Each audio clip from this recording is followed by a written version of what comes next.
નમસ્કાર, voice of India news ચેનલમાં આપનું સ્વાગત છે. હું છું સિતાબ કાદરી. ભાભરમાં સતત પડી રહેલા વરસાદે તારાજી સર્જી છે. શહેર પછી ઓગળ તાલુકાના તેરવાડા ભાભર ડિસ્ટ્રીબ્યુટરી કેનાલના પાણી ખેતરોમાં ફરી વળ્યા છે. કેનાલમાં ગાબડું પડતા પૂર જેવી પરિસ્થિતિ ત્યાં વિસ્તારોમાં થઈ છે. ખેતરો અત્યારે નદીમાં તળાવમાં ફેરવાયા છે. ઠેર ઠેર પાણી ઘૂસી જતાં ખેતરોના ઊભા પાકમાં મોટું નુકસાન થવા પામ્યું છે. જ્યારે આ બાબતે વહીવટીતંત્ર પર કાંકરેજના ધારાસભ્ય અમરતજી ઠાકોરે ગંભીર આક્ષેપો કર્યા હતા કે નર્મદા કેનાલના ઇજનેરો અને વહીવટીતંત્રની સાંઠગાંઠ હોવાના કારણે આ પરિસ્થિતિ નિર્માણ થઈ છે. કુદરતે વરસાદ તો આપ્યો છે, પણ સાથે સાથે આ લોકોની જે મિલીભગત છે ને મિલીભગતના કારણે આજે લોકો હાલાકી ભોગવી રહ્યા છે અને ખેડૂતો મોટું નુકસાન ભોગવી રહ્યા છે. પરિસ્થિતિ એટલી હદે ખરાબ છે કે અત્યારે ઊભા પાક પટી ગયા છે ને તેના જે કાંકરા છે એ કાંકરા પણ અત્યારે ખેતરોમાં આપણને દેખવા મળી રહ્યા છે અને લોકો અત્યારે ઉપર ઊભા રહીને તમામ દ્રશ્યો બતાવી રહ્યા છે. અને જે પરિસ્થિતિ નિર્માણ થઈ છે તે ખરેખર ખૂબ જ ભયંકર છે. તાત્કાલિક અસરથી આ લોકોનું સર્વે કરીને તેમનું વળતર આપવાની માંગ કરવામાં આવી છે. ભાભર શહેર અને ભાભર પંથકના જે ગામડા છે અત્યારે પાણી થવા પામ્યા છે. 11 ઇંચ જેવો વરસાદ પડતા જ જળબંબાકાર જેવી પરિસ્થિતિ સર્જાઈ છે અને બનાસકાંઠામાં અને વાવથરા જિલ્લામાં કેનાલોમાં ગાબડા પડવાનો સિલસિલો તો વર્ષોથી ચાલુ જ છે. તેના પર કોઈ આજ સુધી કડક કાર્યવાહી કરવામાં આવી નથી. કોન્ટ્રાક્ટરો અને તંત્રની મિલીભગતના અવારનવાર આક્ષેપો થઈ રહ્યા છે અને તેના કારણે લોકો અને ખેડૂતો, ખાસ કરીને ખેડૂતો ખૂબ જ મોટું નુકસાન ભોગવી રહ્યા છે.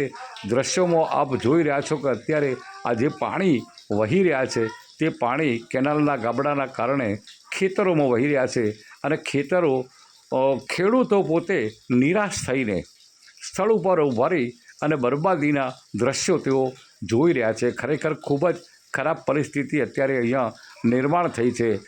વહીવટીતંત્ર અને સરકારે અને ખાસ કરીને મુખ્યમંત્રીએ આ બાબતે ગંભીરતા દાખવી અને તાત્કાલિક અસરથી જે લોકોને તકલીફ થઈ છે, જે લોકોને મોટું નુકસાન થયું છે તેને તાત્કાલિક રાહત આપવાની જરૂર છે. અત્યારે જે દ્રશ્યોમાં જોઈ રહ્યા છો કે ઊભા પાક પટી ગયા છે ને આ જે મેટલ અને કાંકરા જે દેખાય છે એ કાંકરા અત્યારે ખેતરોમાં આવી ગયા છે. લોકોનું કહેવું છે કે પાકનું તો વળતર મળશે, પણ આ કાંકરા કઈ રીતે ખેતરમાંથી કાઢવા? કારણ કે અહીંયા પાક ઉગાડવામાં આવે છે ત્યાં જ આવા કાંકરા જે કેનાલના છે તે પાણીમાં ખેંચાઈને અત્યારે લોકોના ખેતરમાં આવી ગયા છે. આ પરિસ્થિતિ અત્યારે નિર્માણ થઈ છે ને અત્યારે તંત્ર કામે તો લાગ્યું છે, પણ કેટલા અંશે કામ કરશે આ હવે જોવાનો સમય છે. કારણ કે અત્યારે આપ જે દ્રશ્યો જોઈ રહ્યા છો તે ખેડૂતો પોતાના ખેતરમાં ફરી રહ્યા છે. અત્યારે જે રીતની પરિસ્થિતિ સર્જાઈ છે તે પરિસ્થિતિ ખૂબ જ ભયંકર પરિસ્થિતિ છે અને વરસાદ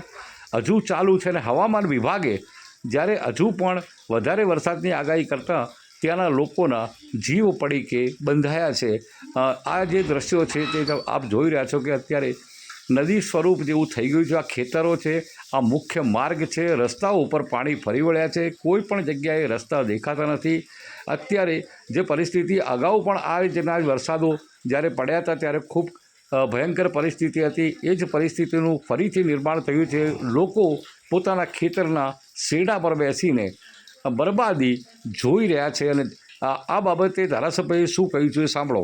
ઘણા સમયથી વરસાદની રાહ ઉત્તર ગુજરાતમાં જોવાતી હતી. 2 દિવસથી વરસાદ ખૂબ સારો પડી રહ્યો છે, પરંતુ નર્મદા વિભાગના અધિકારીઓની મિલીભગત હોય કે એજન્સીની કામની ગુણવત્તાના જળવાવાના હિસાબે મારા મત વિસ્તાર ઓગળ તાલુકાના તેરવાડા ગામે ભાભર ડિસ્ટ્રિક્ટ કેનાલમાં મોટું ગાબડું પડ્યું છે. આ ગાબડા પડવાના હિસાબે આજુબાજુના ખેતરોમાં પાણી ભરાઈ ગયા છે. ખેતીને નુકસાન થયું છે.